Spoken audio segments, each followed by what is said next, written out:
and welcome back to my channel. My name is Lawrencia and this is Bantz with Lawrencia. How are you all doing? I hope you're doing great. For today's episode, we're going to be talking about the trending topic, Hushpuppi. Like, anybody that does not know Hushpuppi right now, I don't know the rock you're living in, but let me just give you like a headline.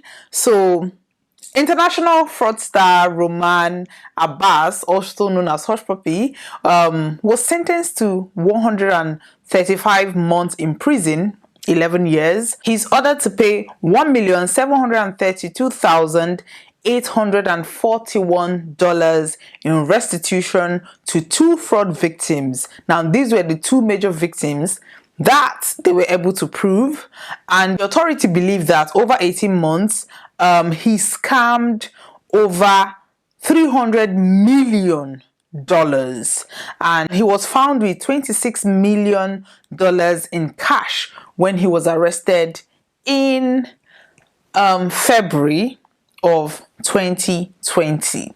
Now, Hushpuppi has been in the news. Like, 2019 was a very good year for Hushpuppi. Anybody, any Nigerian or any African on social media, Hushpuppi was kind of the person that he looked up to. He was the Gucci master. Gucci was sending Hushpuppi happy birthday cakes. Different designers during his birthday, they come and celebrate Hushpuppi with birthday cakes. They actually post these things on their pages. So it's not just Hushpuppi posting the cake he received from, because anybody can fake a cake and say they got it from Gucci, but no, Gucci and all these designers were actually posting these things on their page, and he copy and paste on his page. So Hushpuppi was big. Hushpuppi was popping. Hushpuppi was the go-to guy for every Yahoo guy or every upcoming Yahoo guy in Nigeria, in Africa, and almost the world at large, because he was the poster child for Yahoo people. Hushpuppi was in your face. Hushpuppi was flaunting money. Hushpuppi was living the life. Hushpuppi was flying private jets. Hushpuppi was living in Dubai, Burj Khalifa. He was paying like thousands of dollars in accommodation per night. And this was nothing for Hushpuppi. Now, let me just go back to the beginning of the story. Hushpuppi was born in Lagos to a very humble background. His father was a bus driver. His mother was, according to the story, she was selling akara on the streets, and Hushpuppi was washing cars for a living until his sister fell sick and they needed money to take her to the hospital and get her treated. But Hushpuppi, the family could not even afford the medical bills. Hushpuppi said he watched his sister die in his eyes, and he said that changed his whole perspective in life. He decided if they had that money, that his sister wouldn't have died. So his whole mindset changed. He wanted to make money at all costs. Hushpuppi joined the Yahoo guys. Now, Yahoo has been around since the early 90s in Nigeria. Like, we know in Nigeria that sold the fictitious airports, fake airports. Like, how can you sell a fake airport to somebody? Like, a Nigerian did that. Okay, so this is not news. This might be news to every other person, but we Nigerians, like, we live these things every day. This is not news. So Hushpuppi decided to join this group to make money at all costs. He started, little Yahoo mail, mail fraud, pretending to be a soldier, collecting money from different people around the world, women most of the time. And then somehow he got into, because this Yahoo is an organized crime. Until you get into the big leagues, you're just going to be getting, a few hundreds or a few thousands here and there, which some of them are fine with. But Hushpuppi wanted something different. He wanted to play with the big fish. So he was able to get a contact of somebody in South Africa. He moved to South Africa. That was where he learned the business. From South Africa, Abbas Ray Hushpuppi moved to Malaysia. In Malaysia was when he actually made his first million. Dollars, we're talking about dollars now. We're not even talking about naira. We're talking about dollars. In Malaysia was where he allegedly made his first million. So after making that money, Hushpuppi decided, you know what, this humble life is not for me. Like, if I am making this money, I need to show people that have arrived. I need to show people that the son of a conductor, like a son of a driver in Nigeria, could live the lavish lifestyle that he wanted. Hushpuppi moved to Dubai. When he was in Malaysia, he was posting like motivational things on social media, but when he actually moved to Dubai, Hushpuppi was like, F everything, I am going to live my true self. Hushpuppi started flying private jets. Hushpuppi became the Gucci master because he wears Gucci head to toe. Hushpuppi was living it. Hushpuppi was living large. Hushpuppi was popping. His followers before his Instagram was deactivated reached up to 2 point something million followers on Instagram. And these are Gen Zs. These are young people, not just young people, but people looking up to him and people even trying to live that lifestyle. Hushpuppi got into fights with different Nigerian entertainers because he was always insulting them that they were wearing fake designers. They were like, okay, you wear real designers, but you are a thief. You are a Yahoo boy.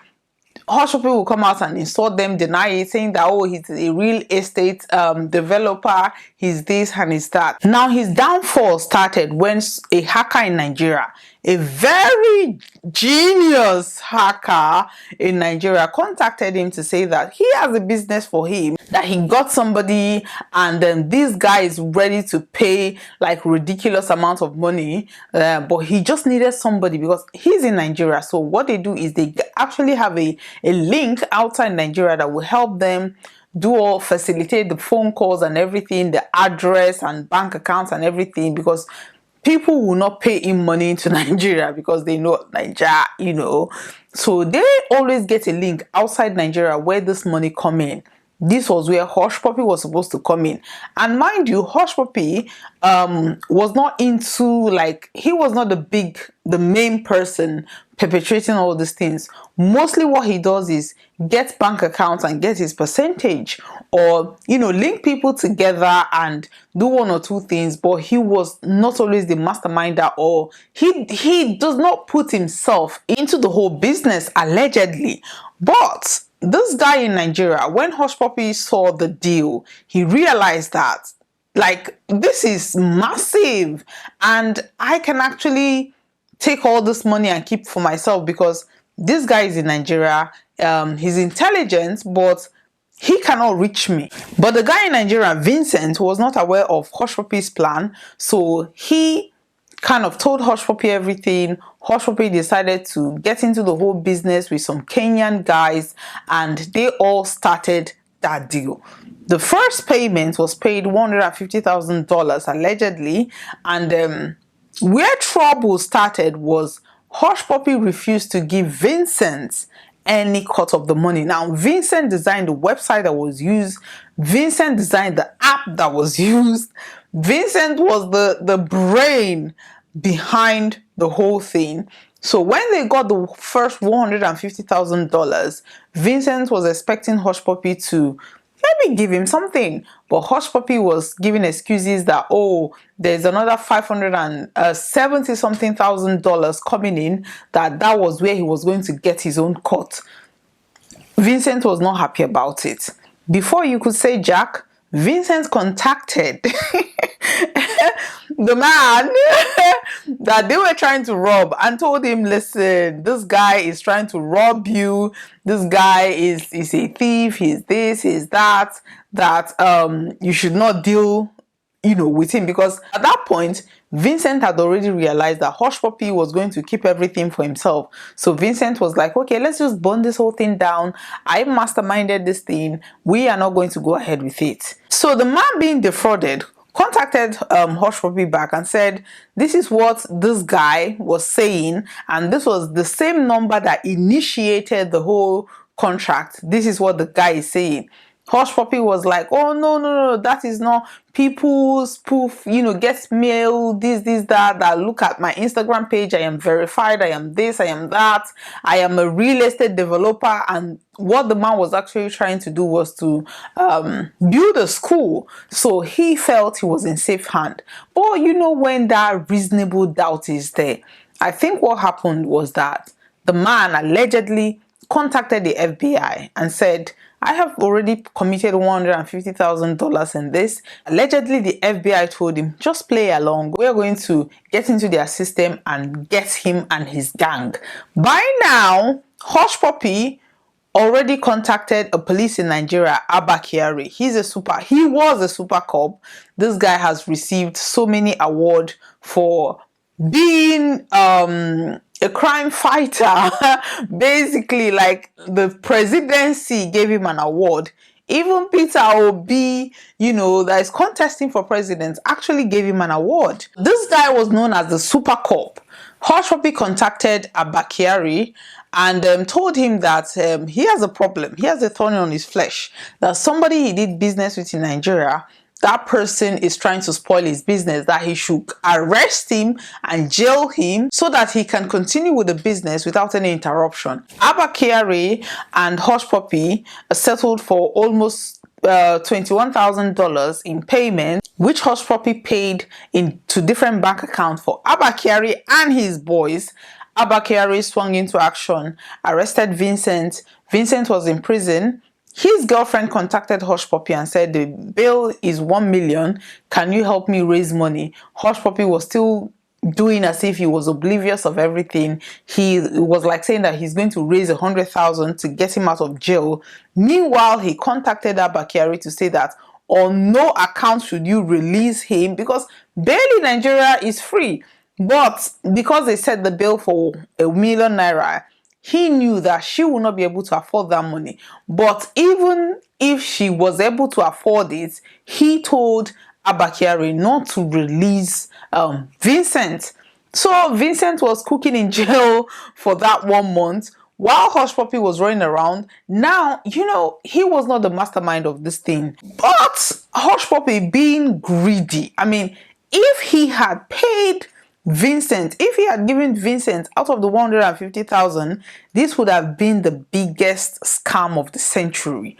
But Hushpuppi being greedy, he did not pay Vincent anything, and then he continued with the scam when he knew that Vincent already contacted the man to tell him that this is this is fake and this. But greed,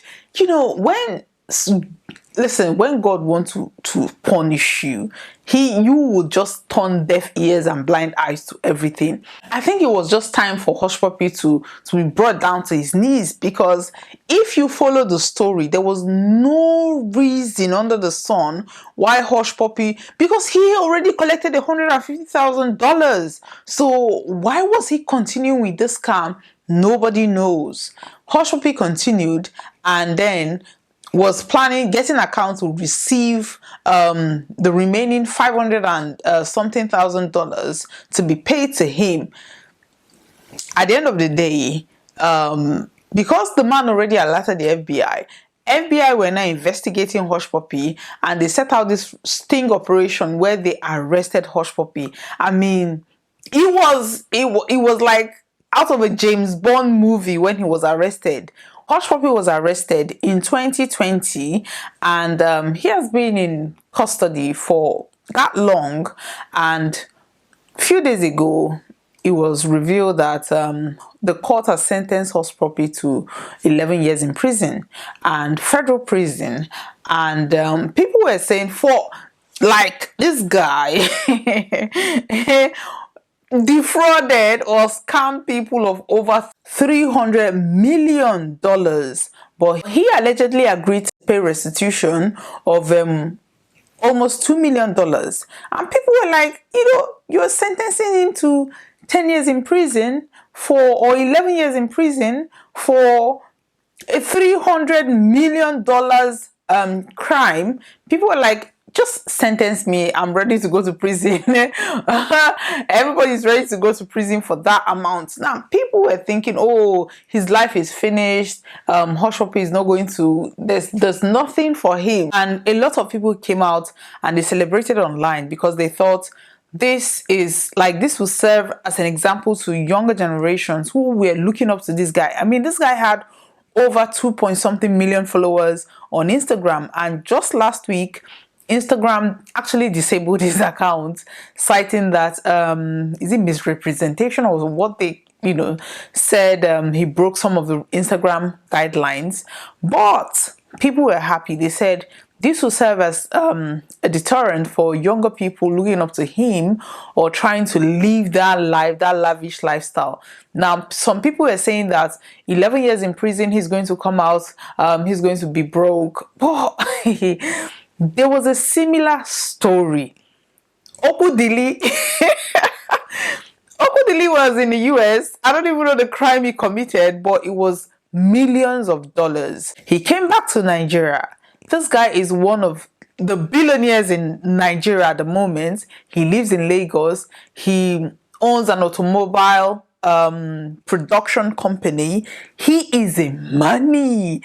He cannot go to the US, yes, but he was happy to spend that years in, that is a different story that I am going to talk about. That one is a different story entirely. But my point is that regardless of how long, unless he dies in prison, but if Hushpuppi is able to come out of jail, I mean, he stole over $300 million and he's been asked to pay $1.7 million in restitution. This is a drop in the bucket of over $300 million. This guy has money. He has money everywhere saved. For the fact that he volunteered to pay that out of his pocket, I mean, come on. Some people were saying that was a very light sentence, that people who traffic, drugs, for example, they get even more harsher sentences than what he got. But remember, when Hushpuppi was arrested, Hushpuppi sang like a bird. Hushpuppi may have named so many people. He must have told them the what they do and how they get all these things. So I think what happened here is that they know that he has that money, like 300 million. Nobody is asking where that money is because they have gotten the bigger fish. They, like Abba Kyari at this moment, he's a disgraced cop. He was fired. He's in jail right now because of the role he played. Like that, because of the hush. I mean, it was the FBI that actually named Abba Kyari. I mean, a lot of people talking about the NSAS, people or Nigerians were already complaining that the police are corrupt. Like Abba Kyari, this man, he is only chasing people who he was paid to chase. He is only arresting people who he is paid to arrest. But people didn't really take him seriously. It took the FBI to call out Abba Kyari for the crimes or for his involvement in the case of Hushpuppi, that Nigerian government actually woke up and said, okay, we need to look into this guy just for us to look good. If he's linked to Hushpuppi and Hushpuppi is serving jail time, then we need to do something about Abba Kyari. Abba Kyari came out and said that no, that the money that Hushpuppi paid is for him to buy agbada for his team.